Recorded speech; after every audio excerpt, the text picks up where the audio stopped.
Welcome back to my channel. Well, I thought I'd give you a tour of the roof. I obviously built the roof structures. I've handed it over now to Jack Arletta. He's the main contractor and he has a team of his own roofers as well. So I handed it over to them and they've been and done their work and it's so nice. I just wanted to sort of take you on a little bit of a tour of what they've done and talk a little bit about what I'm going to be doing next, which is going to be this feather edge cladding, which I've just had cut. It's absolutely beautiful. Dry that out and that would have made lovely joinery material. I mean, it's absolutely beautiful. So I'll take you round and we'll have a little look at everything here. You can see that there's the link now and it's semi-tiled in because I still need to clad up and down over the top, and they need to do the cheeks of the dormer, which is going to be tiled as well. So it's looking really good. So let's go and have a real good look at some of the work that they've done to actually roof them in.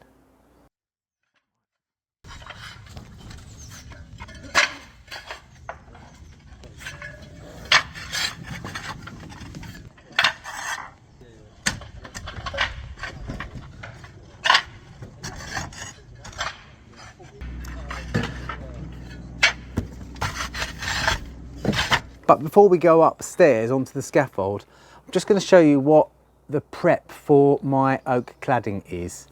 So you can see the bat safe there that we put on during construction, and since then I've put through this aluminium profile which is for ventilation, and that's just set up from the top of that brick and it's just sort of over the top of the damp course, but there's a gap of about 7 to 9 millimeters all the way through. And then of course there's the counter batten. And at this end, I've set up a mock-up of a corner post and the cladding for everyone to approve, client, contractor, etc. So yes, this is just a typical example of how it's going to look. So we've got a solid oak corner post there, which comes down, and then the oak is set off there. You can see there's the air gap underneath which feeds the air basically into the void behind the cladding, which is important. Feather edge cladding is a little bit more air leaky than some claddings because it moves around a lot, especially oak, but you've still got to have that dedicated ventilation space behind. So that's a typical corner. I've just set that up there. Anyway, let's go up and have a look at what they're doing upstairs. They're pretty colossal, these garage roofs. I think they look bigger because of the fact that they're 50 degrees, which is particularly steep. So you haven't got to travel many meters from front to back before you're way up in the air. But equally, it looks fantastic. So these are a tile called a sartar. That's the brand, I believe, and they're like, well, they're almost a handmade clay tile, and they've got this beautiful double camber, and they've got this lovely kind of irregularity to them, which is very authentic, just like the tiles which were made hundreds of years ago. So I particularly like these. So let's go and have a little look at some of the detail. First of all, you can see the beautiful cement verges there coming down where they kick out over our sprocket, which is at the bottom of the roof, of course. And they've got a slate undercloak. So let me just take you around here.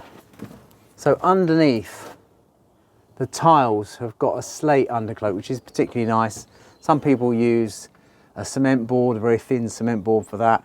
Some people use a tile, some people don't use anything at all. But then you can see I've come up with my counter batten, and my cladding is going to cut into that lovely slate undercloak. So a really nice detail there. We're going to take a look up at the little barn ends and the gablets that I did up there, because they've made a particularly lovely job of the lead work up there. The barn end is basically a small hip which cuts the gable roof, or the gable to gable off, and then the gablet is this little gable on the end, and there's a lot of detail in there. They've done this beautiful bit of lead work there, and they actually cast those roses as well on the site. And they've also got a little motif that they put on out the way for Jack Arletta's branding, which is just a lovely touch. It's sort of thing that, you know, go the extra mile. It's a signature, and it's lovely to work alongside people who share my passion for good building work and construction, because if you know anything about me, that's what I'm all about. So yeah, and these are called bonnets, okay? These are called bonnets on the end here. Really nice detail. You can see how the tiles come around over the top and off again. And they're really nice. Again, the little slate undercloak on those little gablets there. So yes, hogsback ridges on the top, beautiful. And where you can see the link where the lower roof is between the two garages, I'm going to be coming up that reveal over the top with that oak beverage cladding and down the other side. So that's going to be a really nice detail as well. Let's go and have a look at their little dormer. Incidentally, this feature at the eave is an open eave, okay? So there's no fascia, there's no soffit. So underneath here, if I pull this back, you can see here the oak rafters with their nice oak sprockets on. So where this is, of course, it's all open, but as soon as you get back to where is the garage, you can see we put these blocking pieces in, which actually stop anything getting in and and the cladding will come up to them, which is quite a nice detail as well. So this is the central part of this is the link, if you like. Very straightforward. This is the other big garage roof. I mean, they're massive. Absolutely beautiful, especially on a lovely day like today. This is the other gable. Everything I do here just seems to be big. Here's the other gable all battened out, ready for its cladding. And the other lovely little barn end with the gablet on it as well. And there was a lot of work in their little dormer as well. They've got the hogsback ridges to go on yet, but they've got their bonnets on.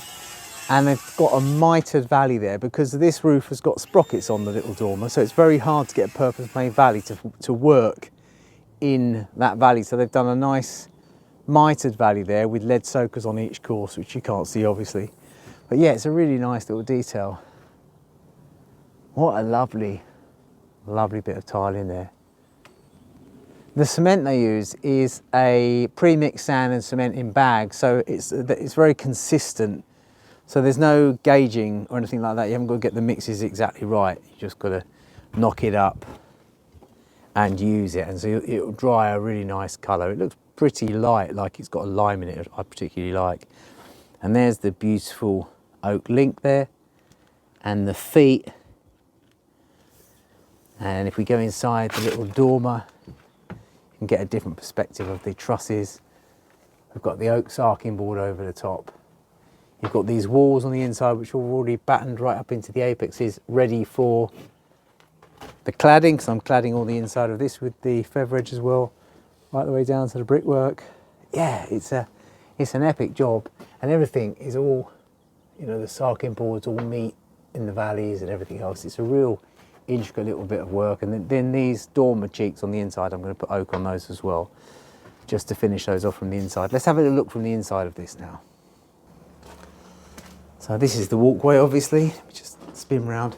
So this is the inside of that dormer. It's just to let light into the walkway, really, just as a feature. And you can see where the hips, the commons and the end common meet, and I jointed all those together with quite a nice little joint there. So it was really good fun making all that. And then mitering all those boards around as well. So there we have it. We are nearly there. Keep tuned because I'm going to be doing the cladding next. Now I've got plenty of cladding videos on my YouTube channel, so you can always check back and have a look at those videos as well. If I think there's anything here which is really interesting, I'll do some videos on it as well.